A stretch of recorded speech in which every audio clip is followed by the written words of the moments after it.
Yo, what's up, guys? It's your boy Moist Critical, and today we'll be talking about the Damien track meet incident that has been going viral throughout the internet. It all started months before the invasion when Damien was preparing for the upcoming track meet in Norfolk. He was determined to do his best and qualify for the next track meet in Columbus. But unfortunately, at his first meet in Norfolk, he came into place in the shot put and got a fold in the long jump. As a result, he didn't qualify for the Columbus meet and he was devastated. Feeling frustrated and bitter, Damien began to obsess over the track meet in Columbus. He was convinced that if he could win there, he would have another chance at the state championship when all options were dry, including bribing the track coaches. He lost his mind. He felt like he had been robbed of his chance to prove himself, and he was determined to take matters into his own hands. Damien started to plot his invasion, carefully selecting his targets and planning his strategy. He identified key locations that he believed would cripple Columbus' defenses and allow him to seize control of the city. These included the airport, Walmart, a gas station, and a random kids' lemonade stand. But why these particular locations, you may ask? Well, Damien had his reasons. He knew that the airport was a crucial transportation hub, and if he could take it out, he could disrupt Columbus' ability to receive reinforcements and supplies. Walmart was another key target, as Damien believed that the store's vast inventory of goods would be invaluable to his troops. The station was also important, as it was located near a major highway and would allow his forces to easily refuel their vehicles.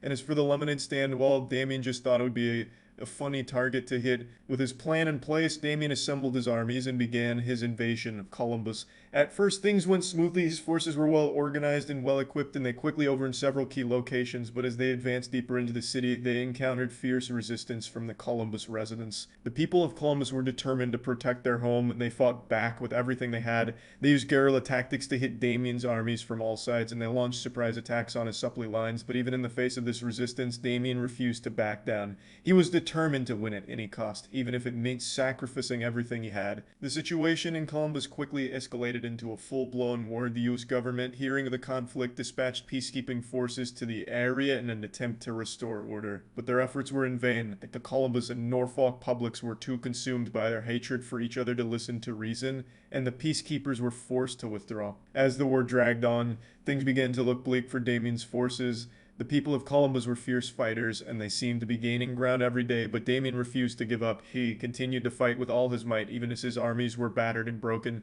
And then, in a stroke of luck, something unexpected happened.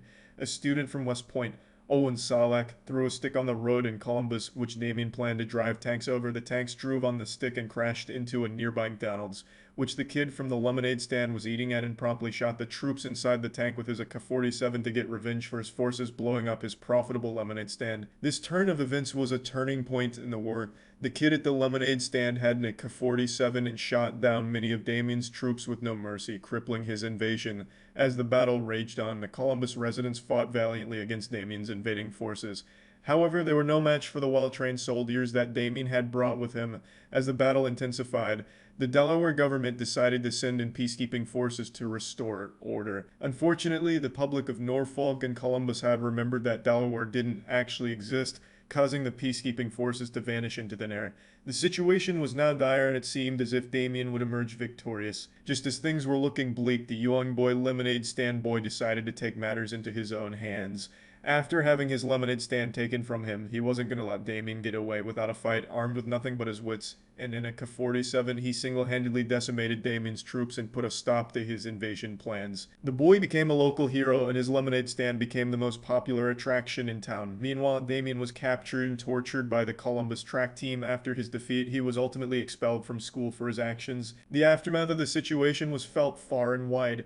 Other cities, such as Wayne and West Point, started building border walls around their cities to prevent future invasions. A resident in Wayne named Malakaya even went so far as to station nuclear bombs around the city in case Damien ever decided to try again. Despite the devastation caused by Damien's invasion, there was one bright spot in all of it. The young lemonade stand boy had proved that even the smallest and seemingly weakest among us can make a difference when it counts. In the end, the people of Norfolk and Columbus were left to rebuild their lives and communities, but they did so with a newfound sense of determination and resilience, knowing that they had overcome one of the greatest challenges of their time. Well, that's about it. See ya.